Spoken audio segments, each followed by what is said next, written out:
Have you ever had that feeling? You know, the more you push for something, the faster it seems to run away from you.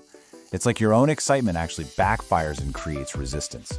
Well, today we're diving into a really powerful idea that helps you stop all that chasing and start attracting. We're going to learn how to feed the birds instead of scaring them away.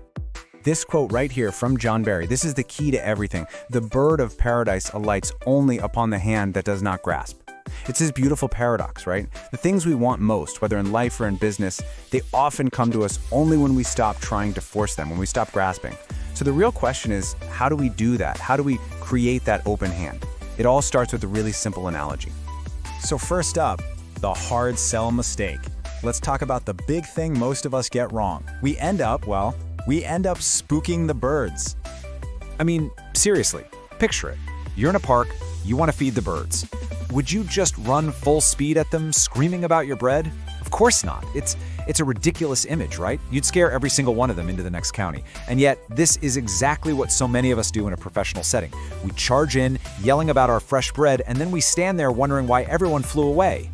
So what does it actually feel like to be one of those birds? To really get how jarring this approach is, let's flip the script and look at it from the other side. There's this great cautionary tale called See Jack Run. Okay, put yourself in this scene. You're at the mall, maybe thinking about what you need to get, just minding your own business, when all of a sudden you see some guy in a suit making a beeline right for you. He walks right into your personal space, just says hi, and then bam, shoves a DVD in your face. How are you feeling right now? Probably confused, maybe a little defensive, even threatened. And then, as if that wasn't weird enough, he has the nerve to ask for your phone number. This total stranger who's offered you absolutely zero value and made you feel super uncomfortable now wants something personal from you. Your brain's alarm bells are screaming, right? Your only instinct is to get away. And that, right there, is the hard sell in action. It just doesn't work. Okay, so if charging in like a maniac is what not to do, what's the alternative? Well, that brings us to the solution. It's Principle 6, feeding the birds. So the whole idea here is a massive shift in mindset, from attacking to attracting. Think of it less like you're a hunter and more like you're a gardener. You're not chasing anyone down, you're just creating a nice environment where people get curious all on their own. They feel safe, they feel in control, and they discover the value you have to offer. And look, this isn't just some vague, fuzzy concept. It actually breaks down into 3 really practical, actionable things.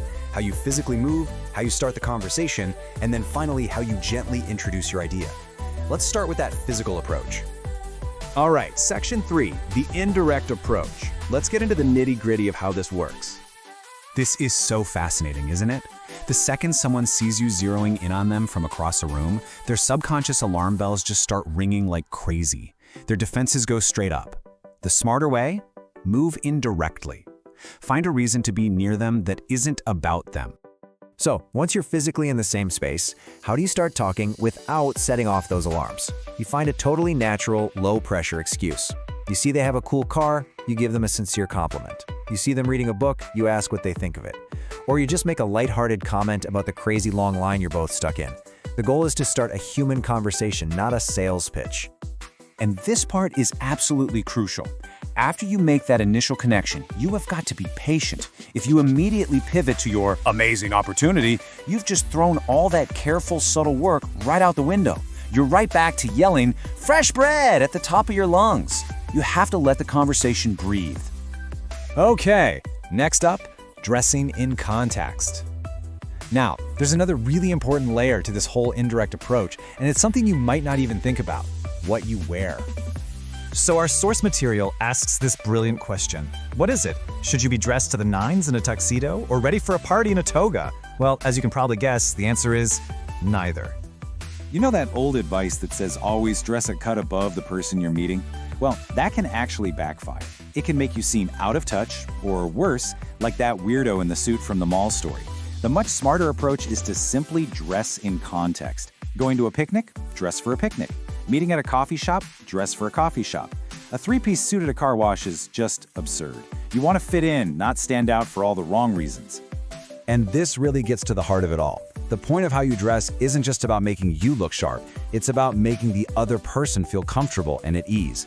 When you dress in context, you remove a barrier before you even open your mouth. You build a bridge, and that makes the conversation so much easier. All right, section 5, embracing the no. We've covered tactics and appearance, but honestly, the most powerful part of this whole philosophy is a fundamental shift in your mindset. This quote from Be Short is a complete game changer.